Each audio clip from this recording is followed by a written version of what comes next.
Capítulo 4. Una probabilidad de supervivencia del 95%. Macha conocía esa estadística antes de que el director del seminario la comunicara con una sonrisa de seguridad al grupo de agorafóbicos. Aunque llegara a ocurrir un percance, tendrían una probabilidad de supervivencia del 95%, en el caso de un accidente aéreo. Volar en avión es más o menos tan peligroso como montar en un ascensor. El piloto argentino no podía saber que había elegido la peor comparación imaginable para preparar a sus pupilos para este vuelo nocturno. En el vulnerable edificio del barrio de Recoleta en el que Max tenía su consulta psiquiátrica, hacía 2 años que el portero, realizando trabajos de mantenimiento por cuenta propia, había quedado aplastado por una cabina en el hueco del ascensor. Y fue Max quien tuvo que escuchar sus últimos gritos guturales aquel día, en el que regresaba a casa más tarde de lo acostumbrado, y estaba esperando en vano el ascensor de la 4ª planta. Sin embargo, Max no quería ser injusto. A los demás participantes del seminario seguramente les ayudaron las estadísticas y los hechos que les comentó el director del curso. Ahora bien, él era un caso sin remedio. Se había estado preparando durante semanas para este vuelo. Había revisado todos los informes sobre accidentes aéreos, incluso había estudiado con detalle los planos de construcción de numerosos aviones, y ahora, nada más subir, arrojaba por la borda sus buenos propósitos. Le ofrecía a una pasajera completamente desconocida uno de los asientos que había elegido con sumo cuidado, y perdía un tiempo de oro en el embarque, de modo que solo podía suceder lo que de hecho ocurrió. En el más importante de todos los asientos, el que había elegido para el despegue, estaba sentado un muerto. La comparación era acertada del todo en relación con la posición girada hacia la ventanilla del durmiente que ocupaba el asiento 47F. Llevaba un sombrero de paja que a Max le recordó el ridículo modelo que le había comprado su esposa a un vendedor ambulante en la playa durante su luna de miel en España.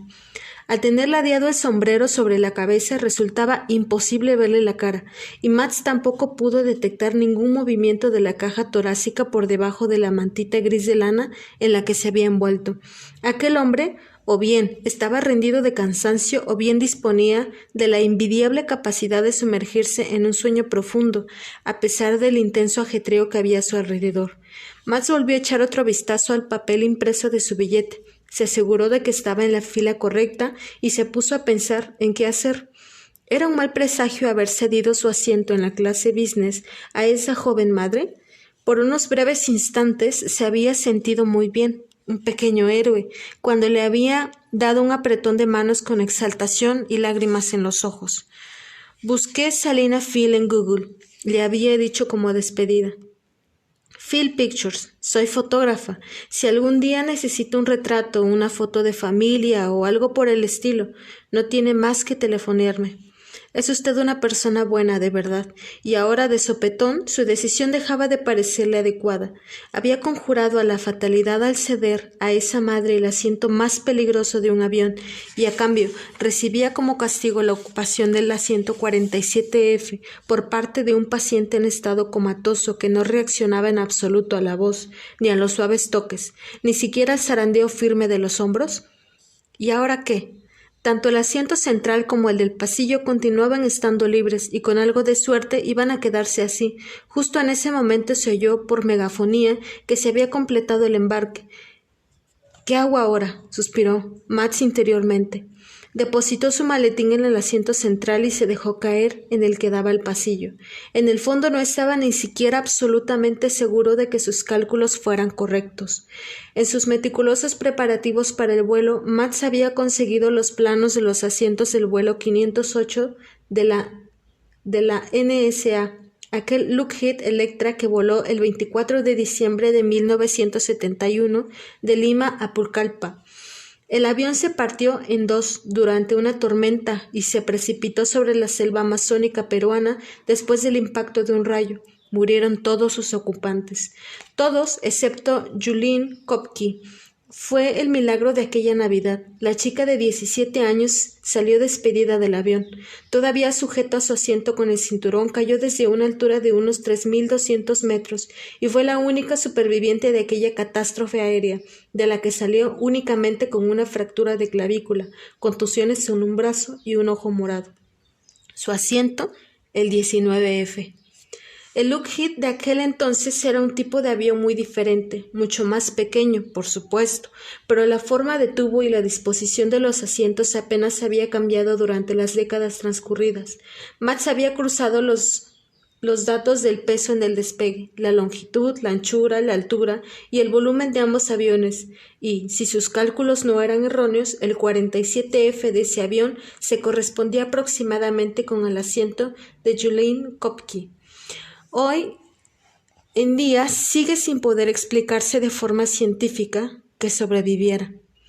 Pero si ella lo hizo tras una caída de 3 kilómetros en ese asiento, entonces como mínimo no estaba de más incomodado en él si ocurrió una desgracia en una de las fases más peligrosas del avión, durante el despegue. ¿Aerofobia? Oyó preguntar a su lado a alguien con voz de fumador. Max dirigió la vista a la izquierda, el asiento del pasillo de la fila central, y vio a un hombre con una sonrisa amable en la cara. Había llegado poco después que él y acababa de sentarse. A primera vista le recordó a un conocido actor británico, pero como Max tenía una memoria desastrosa para los nombres, no supo un primer momento a quién se parecía tanto aquel hombre de barba gris recortada y con el rostro curtido de marino. ¿Cómo dice?, preguntó. Y el hombre sonrió con un guiño de ojos. Llevaba puesto un cojín reposanucas inflable de color violeta que le rodeaba el cuello como el collarín de un paciente con traumatismo cervical. ¿Habla alemán, verdad? Max asintió. Disculpe que sea tan directo, pero tendría que ir a mirarse en un espejo. Se lo digo de verdad, ahora mismo se parece mucho a un tipo que vi una vez en un documental, pero no iba en un avión, sino que estaba en Texas sentado en la silla eléctrica. Se echó a reír y continuó hablando con el inconfundible acento berlinés que le recordaba a Max tantas cosas bonitas. Aquel bar de la avenida Merignam al que fue con Katarina, su prometida, al final de aquella noche en la que bailaron sin ton ni son, el taxista que lanzaba improperios al equivocarse en la ruta hacia el registro civil, su portero en primer piso en el que vivieron juntos, que rompió a llorar de alegría cuando vio a Neil por primera vez en el cochecito para niños. Pero ese dialecto también le recordó a aquel párroco que únicamente hablaba en berlinés cuando estaba muy enojado, y con toda seguridad lo estuvo el día del entierro de Katarina, al que Max no acudió. Rüdiger Trautmann. El pasajero le tendió la mano por encima del pasillo, y Max tuvo que sacarse primero los dedos en el pantalón del traje antes de estrechar aquella zarpa. El miedo, le gustaba decir a Max a sus pacientes, era como una boa constrictor que tienes como si fuera un animal de compañía. Te crees que ya has domesticado al animal salvaje y que te lo puedes colgar del cuello sin pensártelo, pero, una y otra vez, sin ningún aviso previo, la serpiente aprieta de repente y se te enreda alrededor del tórax. Corta la respiración, eleva terriblemente las pulsaciones. La cosa no pintaba todavía tan mal para Max. Percibía los movimientos serpenteantes, sentía como el lazo se iba volviendo cada vez más firme, pero todavía no estaba tan apurado como para levantarse de un salto y arrancarse el cuerpo entre gritos y movimientos incontrolables, invisible, causante de su miedo. Max Kruger se presentó a su vecino de pasillo ocultando el título de doctor. Al contrario que muchos de sus colegas, Max no le daba ningún valor a ese título académico y no lo había consignado siquiera en su pasaporte, y eso que su tesis doctoral continuaba siendo citada en las bibliografías básicas sobre trastornos por estrés postraumático. Lo siento, mi novia me dice que hablo demasiado, dijo Trautmann, que presumiblemente había malinterpretado el nerviosismo en los ojos de Max. Pero no se preocupe, no voy a estar dándole lata durante todo el vuelo. Ahora mismo voy a tomarme mi pastilla de los $12,000. Trautmann se giró un poco a un lado con algo de esfuerzo para poder sacarse del bolsillo trasero de sus vaqueros una cajetilla blanca de medicinas. ¿La pastilla de los $12,000? Preguntó Max, que se dio cuenta que la distracción le hacía sentir bien. La serpiente no había aflojado el lazo, pero al menos tampoco le apretaba con más fuerza mientras intercambiaba impresiones con ese compañero de viaje, simpático y algo estrafalario. ¿Tiene usted un palo de selfie?, le preguntó. ¿Cómo dice? Ya veo que no, pero seguro que conoce ese chisme horroroso con el que las personas se convierten en simios al fijar en su móvil para sacarse una foto, ¿verdad? Sí, claro. Así soy yo. Invertí precozmente en una empresa que fabrica esas estúpidas cañas para fotografiar. Pues le ha merecido la pena. Trautmann se rió. Puede decirse que sí.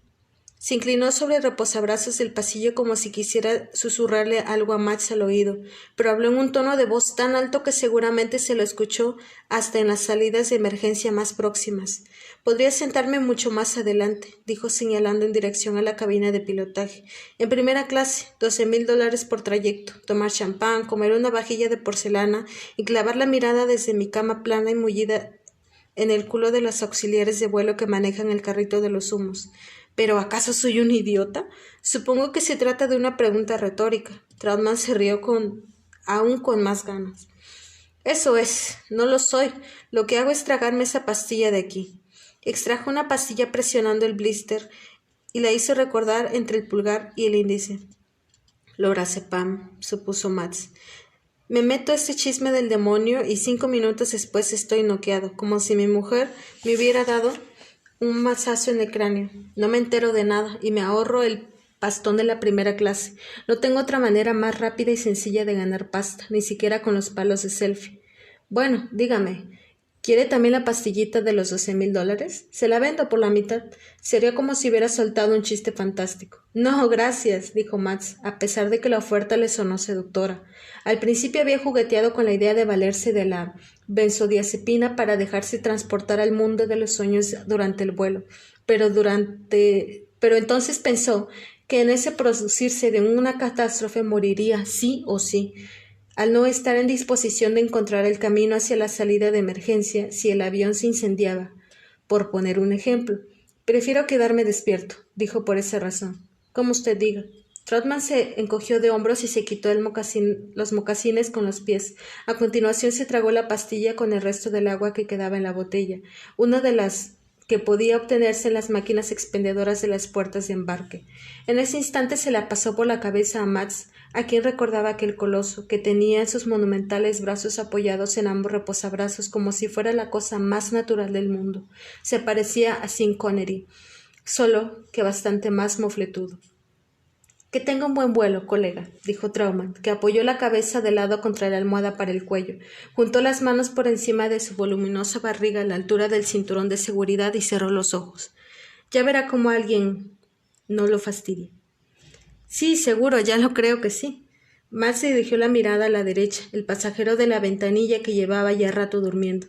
Luego tocó la pantalla táctil que tenía delante, encastrada en el respaldo, y buscó el video de seguridad con las explicaciones sobre la manera de actuar en el caso de una catástrofe. Una azafata se acercó por detrás mirando las filas para controlar que todos los pasajeros tuvieran puesto el cinturón de seguridad. Sonrió agradecida a Max cuando éste le mostró la hebilla, pero no hizo ningún gesto para despertar al dormilón del 47F, a pesar de que no podía ver si se había abrochado el cinturón, pues lo llevaba tapado con la mantita de vuelo. Disculpe, pero se ha olvidado de algo, quiso decirle a Max, a quien no le agradaban en absoluto las negligencias de los asuntos concernientes a la seguridad. Pero entonces le apretó de repente con fuerza la serpiente del miedo y no solo le cortó la respiración, sino también el habla. ¿Pero qué diablos? Volvió a mirar a la derecha. Estaba sudando y sentía una presión enorme en el pecho. ¿He oído de verdad eso? Max no estaba seguro, pero creía que el hombre del sombrero que ocupaba su asiento de la ventanilla acababa de hablar en sueños, y aunque tan solo había oído una palabra, Max se había quedado profundamente aturdido, y es que esta palabra había sido Neil, el nombre de su hija.